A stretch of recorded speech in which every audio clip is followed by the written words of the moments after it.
kamu seekor belibis.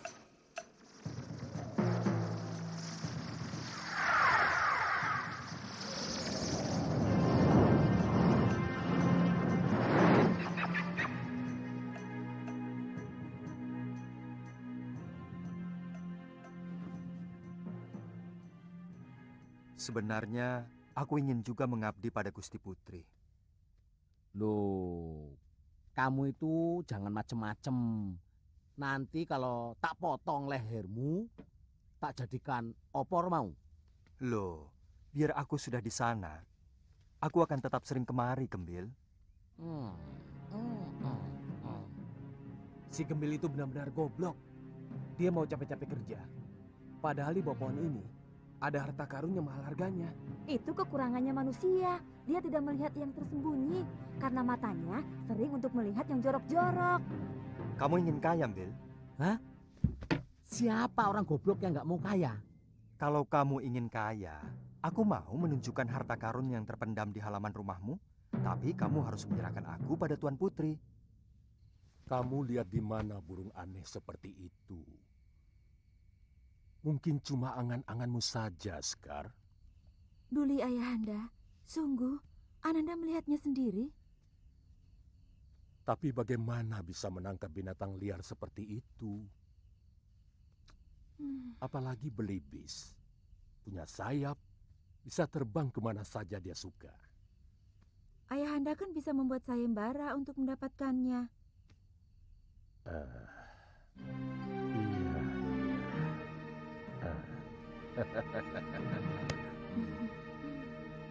Besok.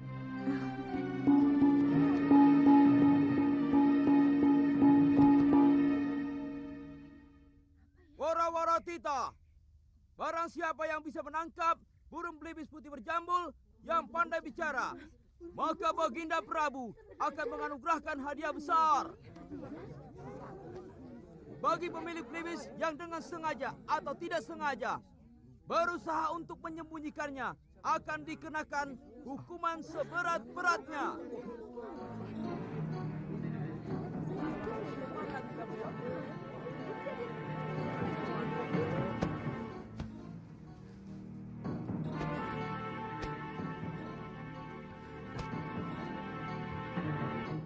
Ada apa, Bil? Bunyinya sudah dekat.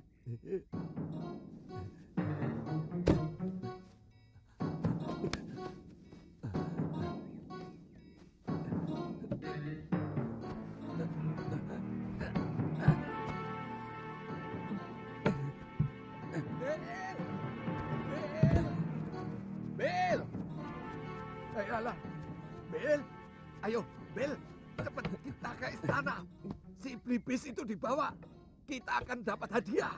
Ayo cepet, Om Bel. Nanti dulu, Topo. Hah? Aku baru nemu ini. Aduh, ayo toh cepet. Si belibis itu dibawa, dipegangi. Ki, ada apa sih? Aduh, kamu nggak tahu. Nanti kita ke istana dapat hadiah. Hadiah? Iya. Kita jadi orang kaya, Ki.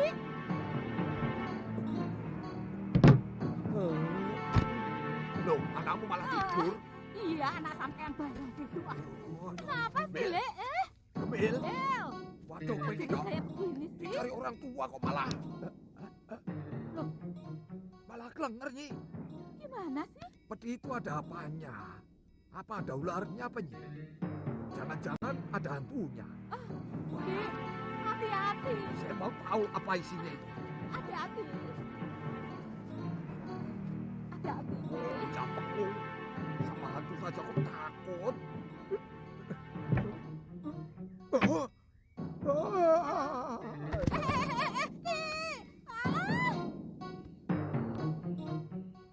Kalau sampai ketahuan kita menyimpan ini, belibis ini, bahaya. Kamu bisa dihukum mati. Mau dihukum mati? Digantung. Iya. Sudah, tidak apa-apa, Bil. Aku pasti sering main kemari. Kalau kamu kangen, kamu tenang saja, Bil. Tidak mungkin. Jangan gigit. kalau kamu sudah dekat sama putri yang cantiknya seperti bidadari itu, kamu pasti lupa daratan, lupa sama aku. Daripada kamu digantung, ayo, ayo, ayo. Betul kata Blibis itu. Udah diem, jangan nangis. Di sini udah gede ya. Mewek.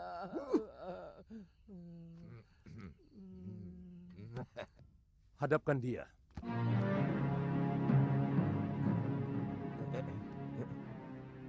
Suruh masuk.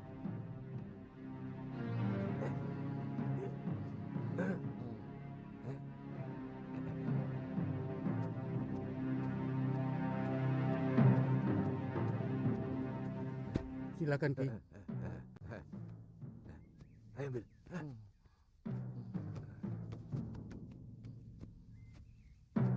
Gusti Prabu sesembahan hamba. Hamba mau menyerahkan Blibis putih yang pandai bicara. Yang punya anak hamba. Aduh, matur. Hamba ikhlas menyerahkan sahabat hamba ini, Gusti. Tapi hamba mohon... Apa permintaanmu, Cah Bagus? Memang ada hadiah untuk itu. Hamba tidak mengharapkan hadiah, Gusti. Cuma hamba mohon, setidak-tidaknya sebulan sekali, hamba boleh bertemu dengan si Putih. Hamba sedih berpisah dengan dia.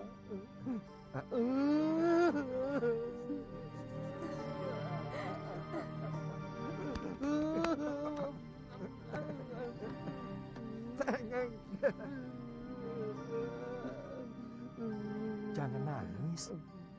Kamu kalau nangis jelek, Bil.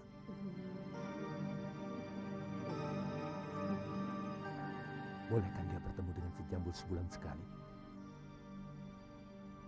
Kau boleh ketemu si Jambul sebulan sekali?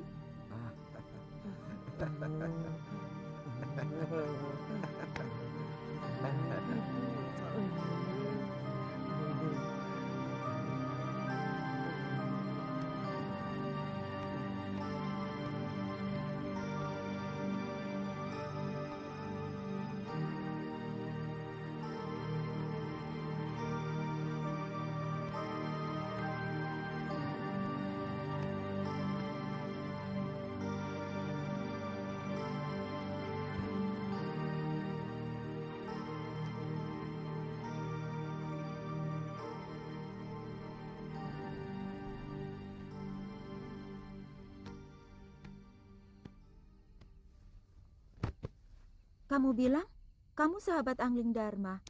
Kenapa kamu sampai kemari? Hamba mencari beliau. Kasihan. Beliau berkelana karena kematian permaisurinya. Oh, kenapa dia tidak beristri lagi? Tentunya banyak wanita cantik di negeri Malwapati. Mungkin beliau sedang mencari seorang putri yang benar-benar cocok dengan hati nuraninya. Sayang Gusti Prabu belum melihat Tuan Putri. Kalau sudah, wow. Kenapa kalau sudah melihat? Beliau pasti naksir. Tuan Putri jangan marah ya. Terus terang Tuan Putri sangat cantik.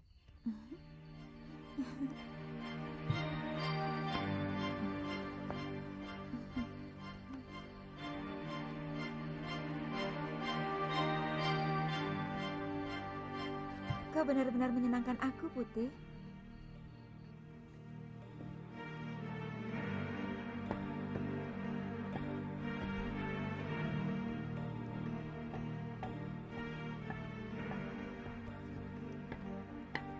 Terkadang hampir terlintas dalam pikiran saya untuk bunuh diri. Sejak mengawini Nila Saroya, hampir tidak pernah Kakang Mahasyura mendatangi saya. Saya merasa benar-benar dilecehkan oleh Kakang Empuh. Saya kira tidak perlu Nyai Dewi sampai melakukan perbuatan itu. Saya yakin suatu saat guru pasti akan menyadari kekeliruannya. Saya sudah tidak tahan, Gramya. Apalagi semenjak Saroya hamil. saya menjadi sampah yang tidak ada harganya sama sekali. Sabar, Nyai.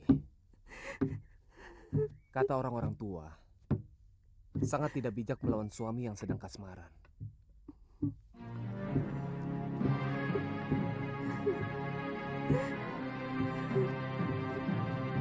Lebih baik tunggu sampai pikiran guru menjadi jernih kembali.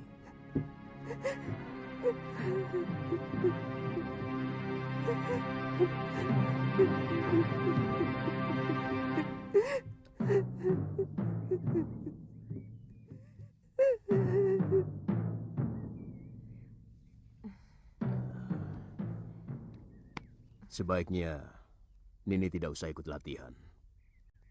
Saya takut kandungan Nini akan keguguran. Terus terang,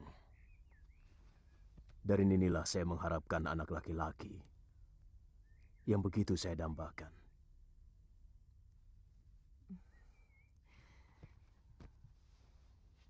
Kakang tega, orang yang membantai seluruh saudara seperguruan saya masih malang melintang. Saya akan balaskan sakit hatimu. Bukankah sekarang ini penderitaanmu adalah penderitaan saya juga?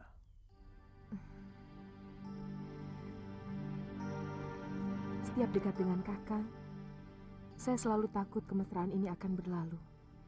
Bagaimanapun, saya hanyalah seorang madu. Nila, saya tidak pernah membedakan antara istri pertama atau madu. Apakah selama ini saya pernah memperlakukan Nini sebagai madu? Atau Nini menginginkan sebagai istri pertama?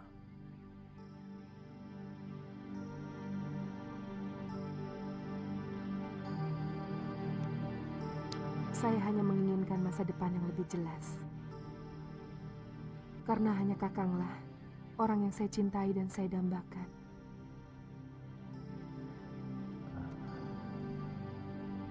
Kata-kata seperti itulah yang tidak pernah saya dengar dari mulut Sintawati. Mulai sekarang Nini akan mendapatkan apa yang Nini inginkan.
Suliwa ternyata telah mampu melakukan ilmu dasendria.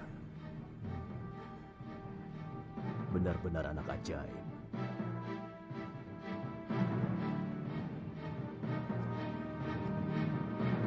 Luar biasa. Kakang Suliwa sudah bisa melakukan bagian dari ilmu dasendria dengan baik. Hamba sangat bingung, Gusti Prabu. Kedua lelaki ini mengaku sebagai suami hamba. Hamba mohon petunjuk Paduka. Siapa sebenarnya yang asli? Dia palsu. Sejak kapan suamimu tiba-tiba jadi dua begini? Ayolah, Kang. Aku benar-benar ingin madu dengan sarangnya. Tapi ini sudah sore, Suri. Tidak baik sore-sore begini keluyuran ke hutan. Yang biasa keluyuran sandekala begini, itu para demit, jin, perimar kayangan. Walah, Kakang. Untuk calon anakmu ini loh. Apa Kakang tega kalau nanti anak kita suka ngiler?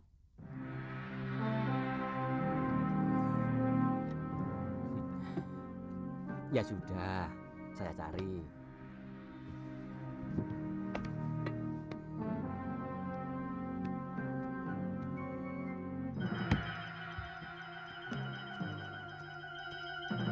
Mau ngidam kok yang aneh saja, minta sarang tawon. Mana sudah sore lagi.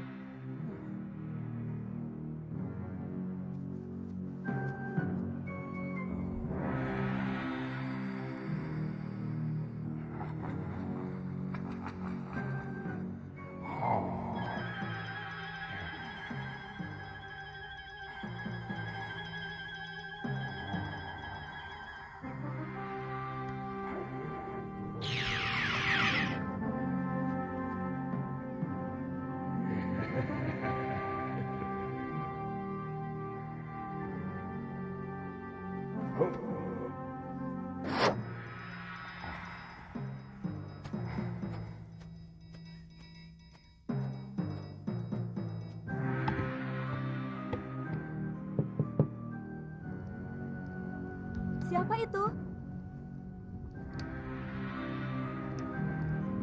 Kang Wajan?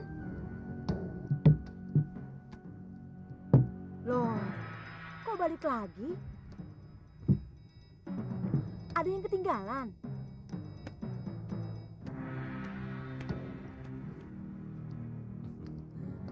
Kok sudah pulang, Kang? Dapat madunya? Ini sarang tawon kan hal yang sepele. Enak.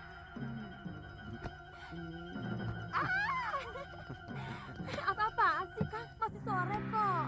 Ya, hitung-hitung upahnya toh Nyai. Sampean kok bau pandan sih, Kang? Sarang tawonnya di pohon pandan.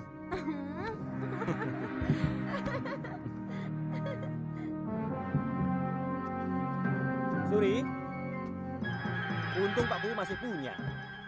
Suri, Suri, buka pintunya. Suri,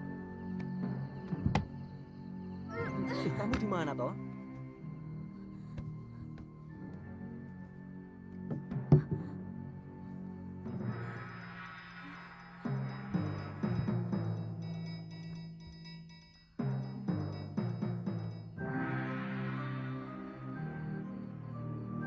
Kamu kenapa, Suri?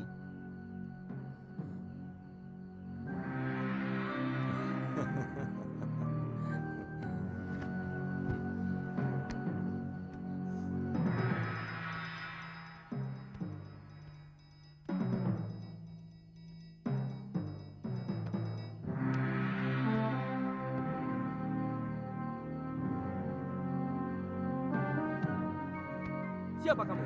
Kamu siapa? Aku Wajan, suami Suri. Bohong. Kamu yang bohong. Wajan.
Sudah.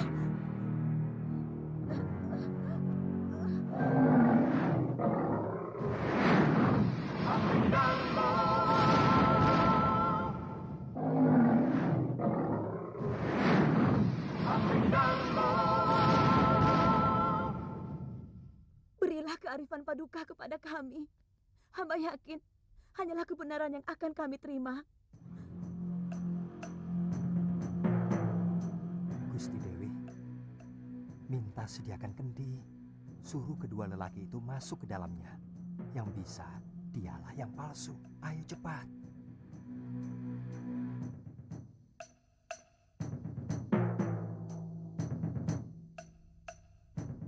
Pintar kamu. Ampun Romo Prabu, hamba tahu siapa suami ibu itu yang asli. Sekarwangi, ini masalah keadilan. Kamu jangan main-main. Hamba minta disediakan kendi. Ambilkan kendi.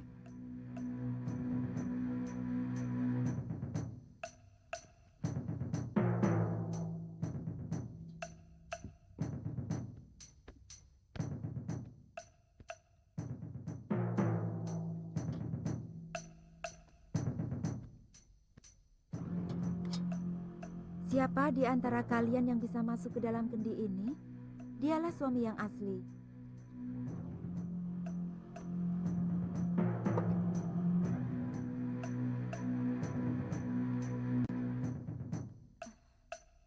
Ayo, mulai kamu.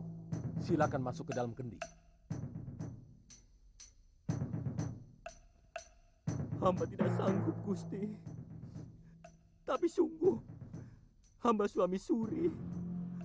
Hamba menikahinya 6 bulan yang lalu, Gusti. Hamba sanggup, Gusti.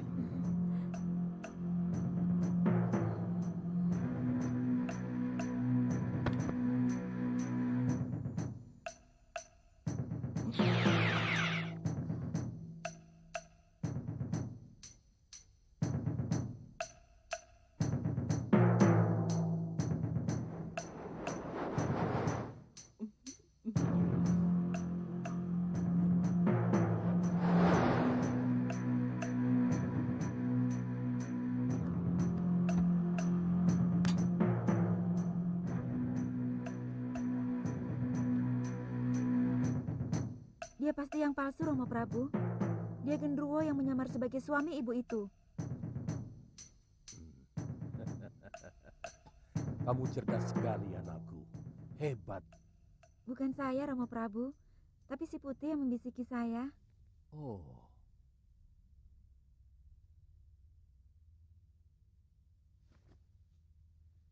Genderuwo busuk ini harus dihukum dan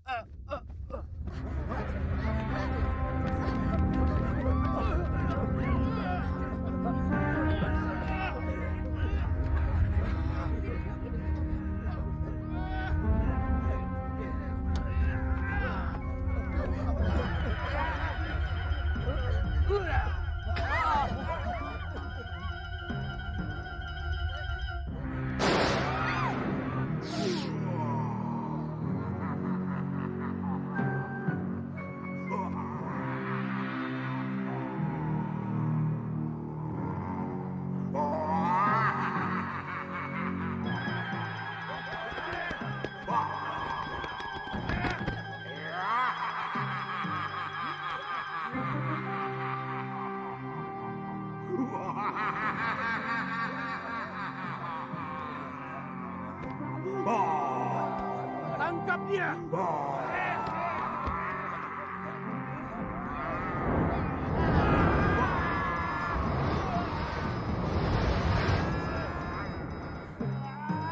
Tenang saja, Gusti Dewi. Hamba akan membantu.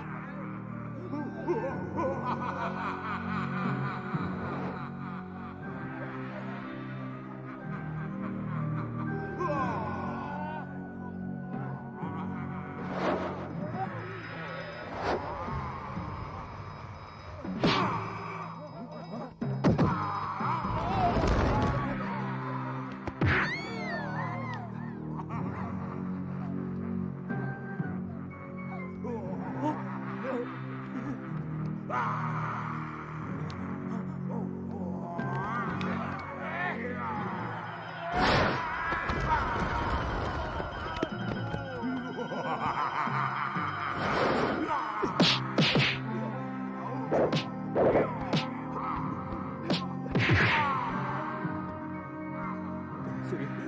bangun Suri. Suri. Suri.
Genderuwo itu sudah tewas, Gusti Dewi.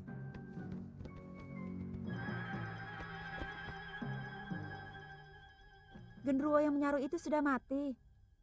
Ini merupakan pelajaran bagi kaum perempuan untuk mengenali suaminya sendiri dengan teliti.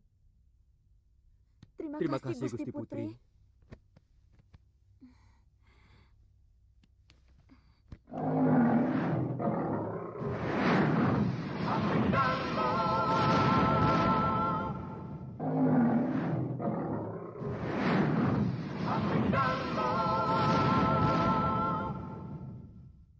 Bagaimana aku bisa yakin bahwa kamu bukan sejenis makhluk genderuwo atau demit yang mempermainkan aku atau bahkan mencelakakan diriku?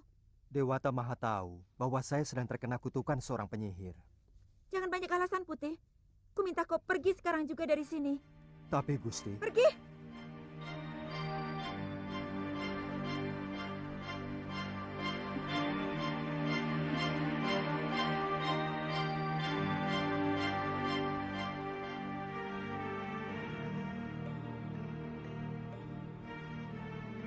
Bagaimana mungkin Biyung bisa betah di sini? Sementara bopomu dengan istri mudanya itu selalu bermesraan di hadapan Biyung.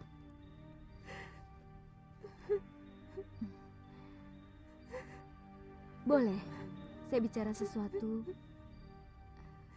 yang mungkin menyinggung perasaan Biyung?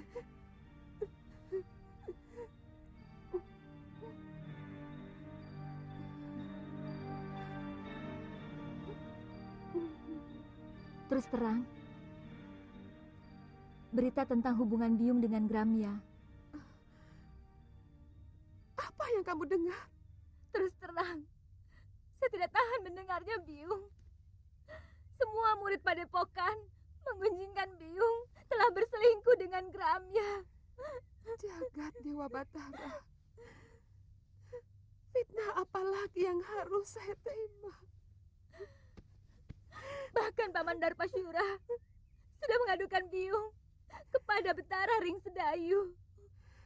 Dia pembantu rumah kita. Mana mungkin Biung berselingkuh dengan orang yang derajatnya lebih rendah dari Biung sendiri. Memang dia begitu penuh perhatian terhadap nasib Biung. Tapi tidak lebih dari itu.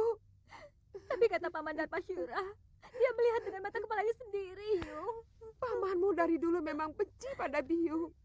Karena dia menginginkan Kakang Mahasyura mengawini saudara dari istri Darpasyura sendiri. Waktu Biung melahirkan kamu, dia yang repot. Karena Biung melahirkan seorang anak perempuan. Semenjak itu, ayahmu selalu mengatakan kalau dia ingin punya anak lelaki.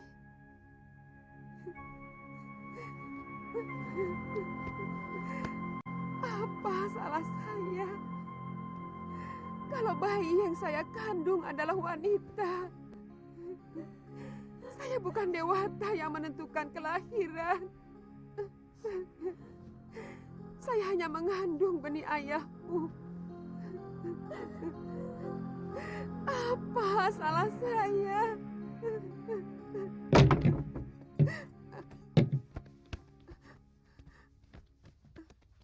Atas nama Raja, Nyai kami tangkap.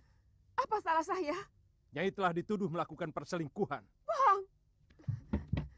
Saya tidak pernah melakukan perbuatan hina itu. Nyai bisa menjawab semuanya di hadapan Adiyaksa. Jalan. Ayo.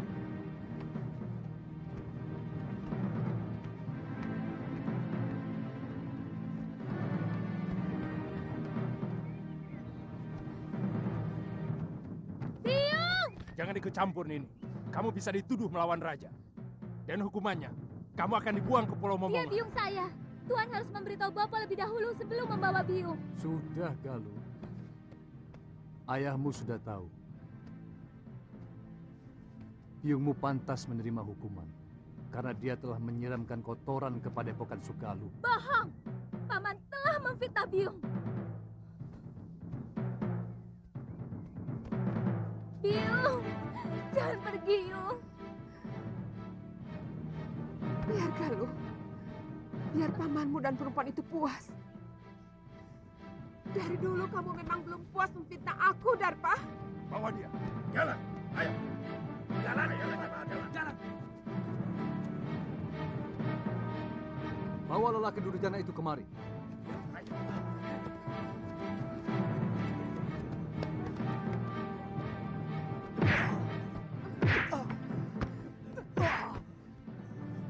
Biadab kamu, Darpa. Kamu telah menyiksa orang yang tidak berdosa. Nyai Dewi, keadilan Gusti Betara akan menentukan apakah Nyai bersalah atau tidak. Sebab tuduhan Adiyaksa diperkuat saksi-saksi yang bisa dipercaya. Bawa. Jalan. Jalan. Biung. Biung.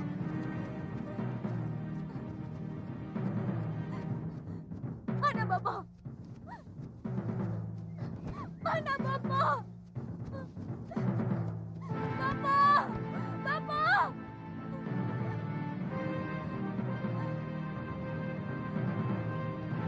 Bapak! Bapak! Bapak, Ada apa lo? Biung mau dibawa ke Sedayu, Bapak. Dia dituduh telah berselingkuh. Bapak harus menolongnya. Apa pantas Bopo menyelamatkan istri yang telah berkhianat, menyeleweng? Mestinya Bopo yang menghukum biungmu dan genaknya. Dan menurut undang-undang, Bopo jugalah yang harus menikamkan keris ke jantung Gramya dan juga biungmu. Kenapa Galuh,